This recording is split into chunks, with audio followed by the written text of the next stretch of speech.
Hey guys, welcome back to Black Iron Brothers podcast. This is episode 3. Today we're going to be talking about how to get strong. And we're going to try and make it as simple as possible for you, as always. So we are going to try and keep this relatively brief.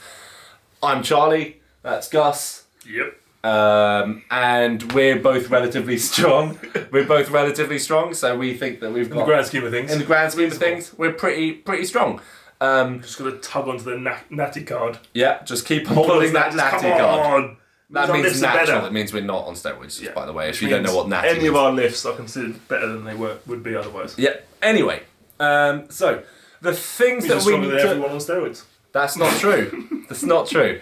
Anyway, what we're going to talk about to start, this is already off the rails. To start, we're going to talk about training styles. So obviously the thing that goes without saying is progressive overload. If you haven't seen that, Check the other video out. It was in the last video. Very, very simple stuff. It all boils down to that. Yeah, getting stronger is a question of overloading over time. That's intensity, frequency, and volume. We've gone through that in the last episode, so really strongly suggest you go watch that if you haven't already. Today is going to be more all of the other elements that you can bring to your training that can improve And those are more the quality specific of it. to strength. Yeah, so Not just hypertrophy. exactly. So the first thing that we're going to talk about is training styles. Basically, there are 3 major forms of periodization. What we would call linear periodization. Linear Should be the most common periodization, one. yeah, that's basically what everyone does, which is just basically increasing weights over time. That's If basically you've ever it. seen anyone with a plan in the gym where they are aiming to beat something, so they are benching 100 kilos, and then next week they're attempting to do the same reps but with 102.5 kilos. That is your typical linear periodization. Yeah, just getting stronger over time by increasing weight. The next one would probably be daily undulating periodization, or DUP. This DUP. is DUP. What that refers to basically is kind of, as the name explains, the level of intensity of the training is undulating over your week, over your mesocycle, and potentially even over longer periods of time. And this is a really good form of training if you are trying to see progress really over the long term. DUP can be utilized by basically having what we could describe as, a low intensity day followed by a medium intensity day followed by a high intensity day. We would then go back down to low, medium, high, and you can keep switching through those. There are different ways of doing it. It's not necessarily just low, medium, high. It could be medium, high, medium, and then low, and then high. It can be switched around, but the idea for DUP is basically to manage fatigue as well as possible. So that's what DUP is really, really useful for. Is just if you're like a busy person, you've got a lot of stuff going on, DUP is a good way of having lower stress days and higher stress days if you're trying to manage that a little bit better.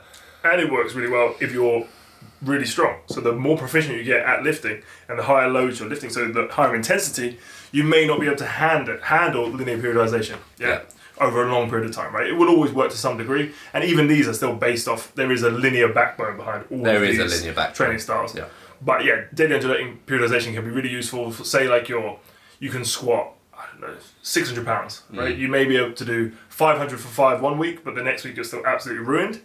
So then you would have your medium session there, and it can stretch, like you were saying before, you can stretch over, it doesn't have to just be a 1 week cycle. You can do that over like 2-3 weeks. Yeah. So, yeah. Depending on how strong you are. Yeah. And also, the idea here, as you were saying, as far as it is similar to linear periodization, what we want to imagine, I'm going to try and keep this as simple as possible. Let's say, week 1 you're doing a low intensity squat workout, and let's say that's 100 kilos for you, which is, if that it might be difficult for some, but for some it may be easy. Let's say 100 kilo squat for 5 or whatever is your low intensity workout. Well, you're then going to have the next squat workout might be a medium, and then the next one a high, or it could even be within that same week.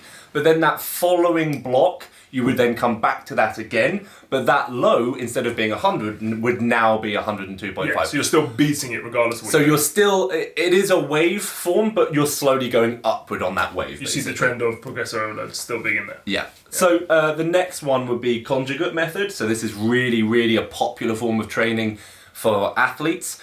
Typically, the way that this is going to look is you're going to have 2 heavy days or max lift days, basically, where you're going to try and it doesn't necessarily mean a 1 rep max, but you are going to do like really heavy lifting in the first 2 days of your training. It can be, again, organized differently, but typically it's going to be 2 heavy days or max effort days at the beginning of the week, and then you're going to have 2 dynamic effort days later on in the week. And basically what that means is you're going to have really heavy normal training in the beginning of the week, and the second part of the week is going to be more speed style training potentially, or basically using an accommodating resistance. Get some funky exercises in there. Yeah, so that could be good mornings. Yeah, and it could also be stuff like for the dynamic days, it could be stuff like banded or chained deadlifts, for example, something like that. So you would use much less weight on the actual bar, but you're then going to use extra resistance on the bar to make it feel heavier at the top and lighter at the bottom.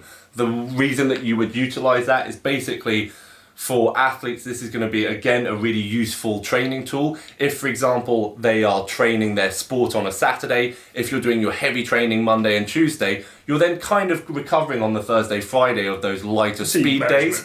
And then on the Saturday, you can go in hard with your training session for whatever your sport is. Bear in mind, the only issue with Conjugate, if we are using accommodating resistance, i.e. bands and chains, is for a commercial gym that can be a little bit complicated. It is a bit of a nightmare.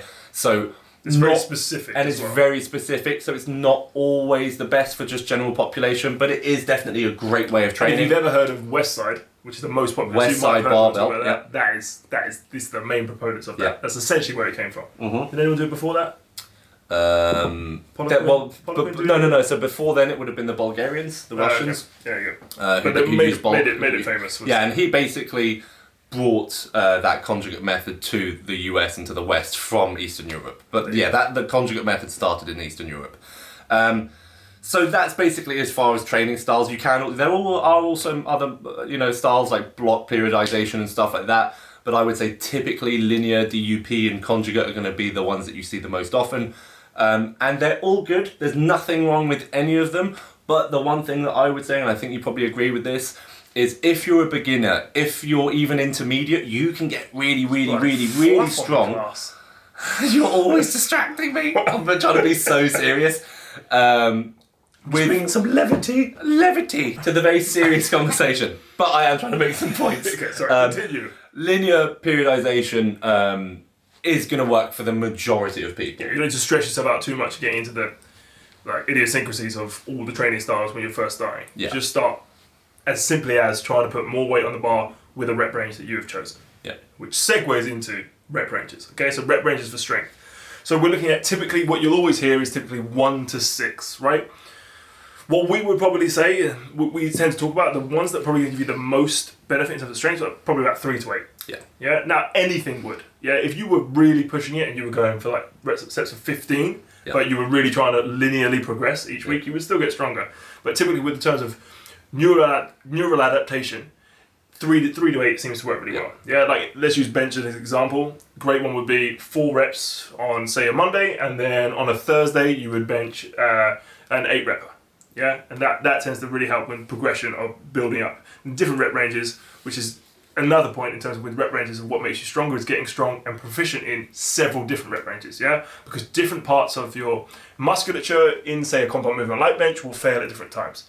So say if we're talking about like a 4 rep, it'll be more like explosive. So it may be that your chest fails on the drive off because it's so heavy and you don't manage to break past that sticking point. But then maybe towards the tail end, if you're doing an 8 rep set, it might be more like your triceps or shoulders. Yeah. Yeah, they might fail in that aspect. Absolutely. Yeah. So yeah, different muscles can fatigue in different rep ranges. So it is useful to tap all of those rep ranges. And, don't just do 3s, don't just do 4s, don't just do 5s. Try to have some variety. Or, again, we can work if we're talking about a longer block. You can, if you're doing 1 a week, for example, 1 squat, 1 bench, 1 deadlift, you could, over the months, slowly progress those numbers down from like 8s to 5s to 3s to 1. There is even, in fact, a program called 531. And the idea is that we're kind of going towards heavier and heavier weights over time. So that's a super easy way to kind of understand that we can progress those numbers. It doesn't always have to be both. But if you are training twice a week, then having some variety in your rep range is going to be super useful. It wouldn't be like to train two 5s of exactly the same movement, two pause benches on a Monday and a Thursday. It's it's going to be somewhat It redundant. reduces its value. Definitely. It's still going to help, of course. I'm not Diminishing saying it's gonna- returns. Yeah, it's just going to get to a Diminishing point where you're it's almost the identical stimulus, and it may be too much. I.e., why you talk about the two other training styles, where linear can become too much. It would become too much quicker. Yeah. So the next thing that we're going to talk about is building more muscle. This is quite important here. I mean, you can be strong without having loads of muscle. There's certainly lots of people that compete in powerlifting, Olympic lifting. Yeah. Look at a lot of Olympic lifters, super strong, not necessarily super jacked. But Probably if you still look at their lean body mass. they're probably still, High. yeah. Now, don't get us wrong, that doesn't mean you need no muscle. Yeah. But this is why we're saying it is best if you start hitting a plateau as far as your strength and you feel like, oh, I can't get stronger. Now, there may be issues with your technique, there may be issues with your programming, stuff like that, but it could also be an issue of you just do not have enough muscle. Yeah. And this is something that, you should be trying to focus on over time. And again, we did see this in our last video, but it's a simple point. Building more muscle over time will give you more of a capacity to build strength. Yep. Yeah. More neural connection. You'll have the ability to produce more force. Now, if you look at it, like some people say, okay, if you look at all the categories in like powerlifting, weightlifting, people, strongman, they have like incredible feats of strength for their weight class. Yeah. But still, ultimately, if you look at the absolute strongest people in the world, they're in the open categories. Yeah. And there's nothing you can do to avoid that. And typically, when you're looking at, say you've got like, I don't know, 73 category, right? With those ones, the people that they're like, you use the example of let's say they're small and slender, but it's normally because their leverage is that they beat the guys that maybe appear like they look bigger than they are, right? Yeah. So it's often like mistaken that they think it's that they've developed this incredible strength, which they have, but it's typically around their body type. There's also leverages and stuff like that. So the bar, like imagine it as like a 100-meter sprint, right? So you've got, say, you're 6'3", and then you've got someone that's 4'3". Yeah, they're running 50 meters and you're running 100 meters. It's like that kind of thing with a deadlift. No, I mean that was not exactly half, but you could take into account their arm length. If you're taller, you have to go further with your deadlift. So you've got little short arms as well. T-Rex arms, it's not going to help. So in the case of being a tall person, you probably need to build more muscle so that you can support that frame trying to pick up something heavy. And if you're competing, you'd probably want to be in the higher weight category, so you're not limited by your size and frame, reducing, like, setting you back in terms of how much you can lift compared to your competitors, because they could be 5'10", 120 kilos of muscle and built up, and you could be, if you're like 6'7", you have to cut to get to that weight class, and you've got to pull the weight further. So that's something to bear in mind. So next thing is proficient technique. So this is kind of self-evident, really. But kind of follows on from what we were just saying in terms of like the leverages. Yeah, you can have amazing technique and outlift people who are stronger than you technically. Like there are people who could be stronger than you, but because you've got a more effective technique, you can put yourself into a position that will allow you to actually get more weight on the bar. From A to B quicker. Yeah, that's essentially what it is. Most lifting sports are, how do we get something as straight a line as possible, and we manipulate it to keep it that way. Yeah. If someone lifts in a big old semicircle. And then you just go this way, you circumvent it, and you outlift them. If we're talking about powerlifting, for example, but we're just talking about like simple movements, if we're talking about the squat, a wider foot position means you don't have to go as deep, so to speak, because your feet are wider, it kind of makes it a slightly easier movement. Now, yes, you've got hip mobility. There are things like that. Yes. Bench, thoracic extension, wider hand position. Yes. If we're pulling the chest up more and going wider with the hands, it means that you're going to have to go less far with your bars. But it's safe, people. All right. Yeah. It's safe. We'll do another video on that, because that is actually, for crying out loud, people always say you're going to die. quite a major mistake. Better for your shoulders. All right, and know your back isn't going to break. Yeah. Next thing, progressive overload. No, we saw that already. That's right. We've done the progressive overload. Yeah. So the next thing we go into again, like we always have to reiterate this in every video, right? The boring stuff. Okay, to get stronger, you need to typically be eating the correct amount of calories. Now, you don't have to be in a calorie surplus to get stronger. But again, like we referred to before, building more muscle. When you build muscle, you want to typically be in like 250 to 500 calorie surplus per week. Right? Or per day, in fact. Is a great way to build muscle. Okay?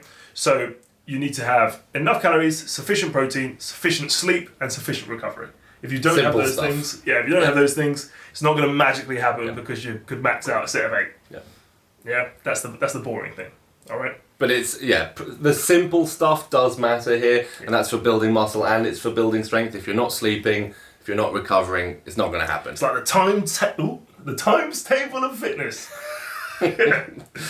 Yeah. So that's basically it for our key points that we wanted to go over, really. This one, So that was basically training styles, rep ranges, progressive overload, build more muscle, Get proficient with your technique. Get strong in all different rep ranges. Yeah. Oh, we could talk about, so in terms of, if you want to get strong at something, everyone's looking for the holy grail of exercises to get strong, right? If you want to get strong at benching, or you want to get strong at overhead, you should probably do those. Yeah. And probably do those twice before you start thinking about the magical, well, let's use the example. Accessory lifts or whatever. Everyone uses this though, it's a bit of a strong one, isn't it? Doing a shoulder press on like a Bosu ball or something Yeah, like that. yeah. It's a bit overused. Weird functional platitude. movements aren't actually going to be that useful most of the time. You know, I have a lot of people who come up to me and they're like, my squat sucks, and it's like, well, how often are you squatting? Oh, I hate squats, so I do them once a month. Okay, do them more. Yeah, I want to get a 5-pound squat. Yeah. I would like to avoid squatting at all costs. Yeah, I like it just to happen, really. Yeah. So I like to just step underneath the bar, just feel it, visualise, just take that weight and just leg press. Yeah, got it. Leg press. Leg press it back up. Visualise that leg press up. So yeah, all of these things are simple points that make a huge difference to quality of your training.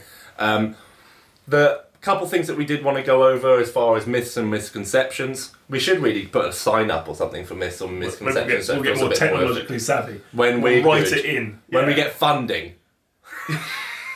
In 20... We need funding. 59. Yeah.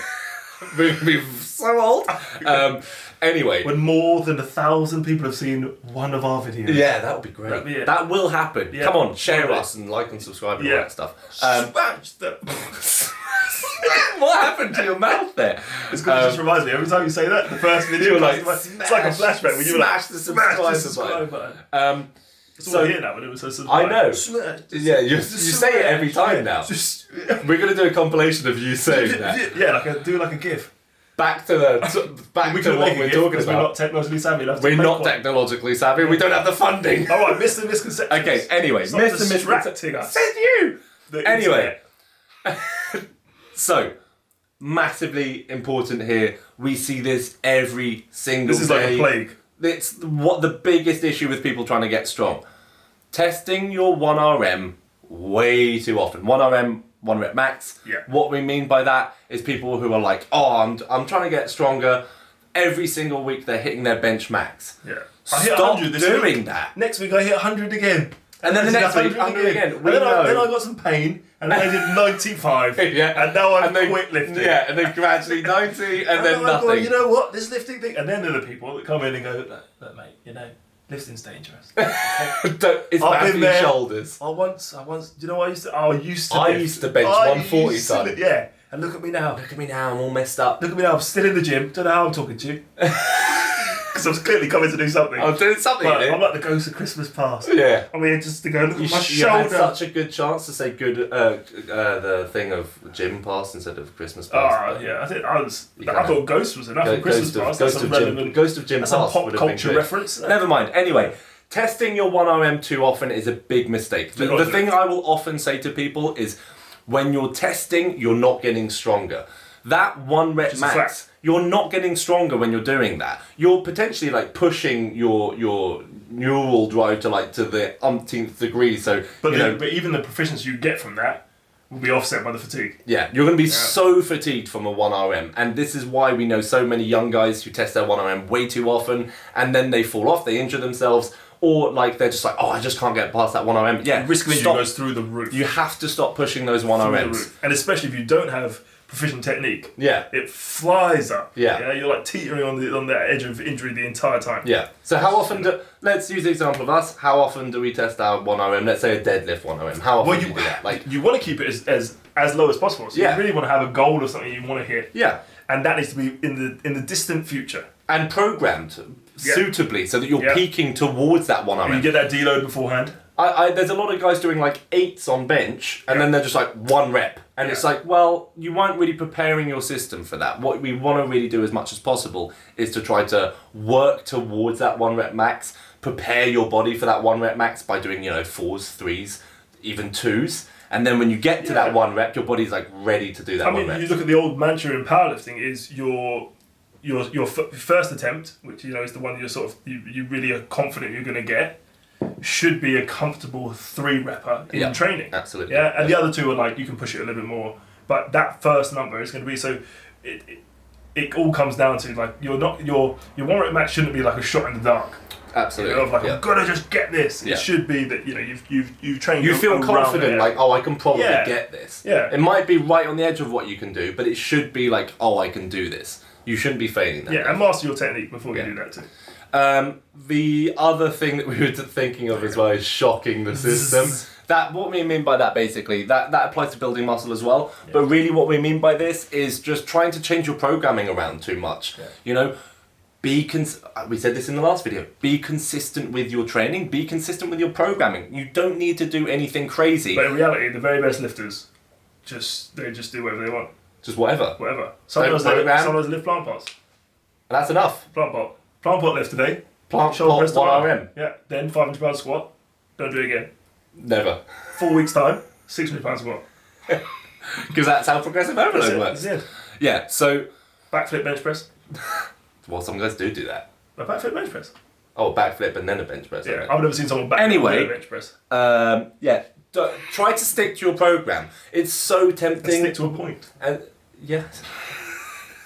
we're not doing that very well, are we? We've been all over the place today. Just stick to your program. Try to at least stick to it for a few months. Stick to a program for 2-3 months. See if you're getting stronger.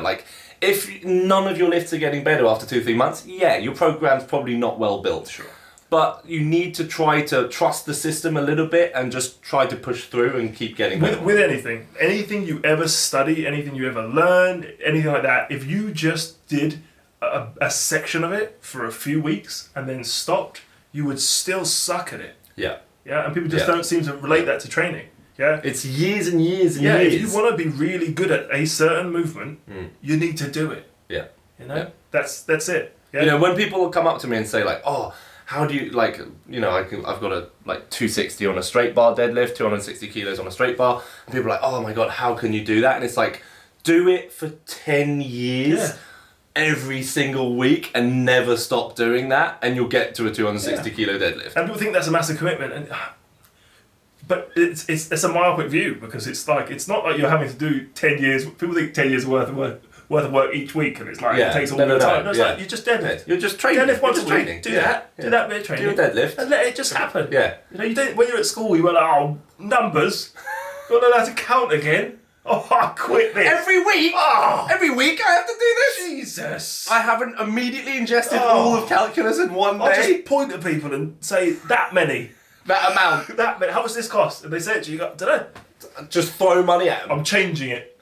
I'm changing up my stimulus. I would like to pay you in leaves. Or leaves. Leaves. So you can't see.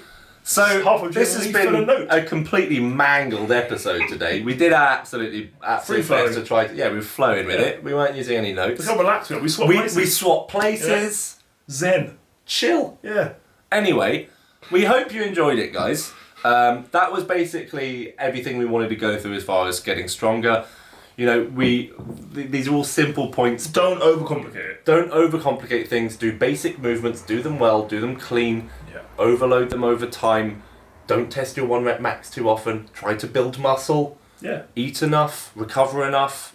And you'll get all. If you aim to get stronger, you will build muscle. Yeah. If you're hitting your recovery stats and your calories, you will get more aesthetic, which is what people typically want, which is fine. It's not vanity to want to look a little bit better.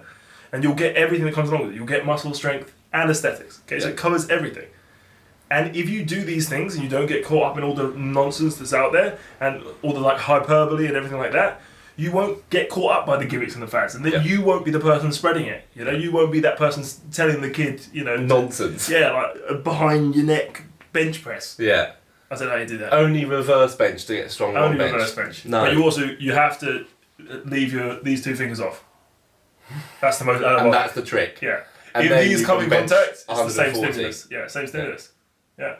So anyway, stick to the basics, do them well, and just overload over time. And do everything with a Bose ball. Oh God! Don't listen to that. That's not true. Anyway, Please like, subscribe, comment. We're really appreciating. Smash the subscribe button, the bell thing even. Press that bell thingy. I don't know what that does. Next time. I need the same energy for the first smash. Smash that subscribe button. That's the one. Press the bell thing, all of that stuff. Press the bell. The bell thing. I don't even know what that does, but do it. It's the chime of gains. The chime of gains. Hit the chime of gains. The last video. It makes no sense in this one. Watch all of the videos so there's continuity between the vids. Yeah. Anyway. We didn't swap places. You did. Ooh, it's a mirror. Anyway. Thanks for all the feedback, guys. Please like, subscribe, comment, and we'll see you soon. Peace.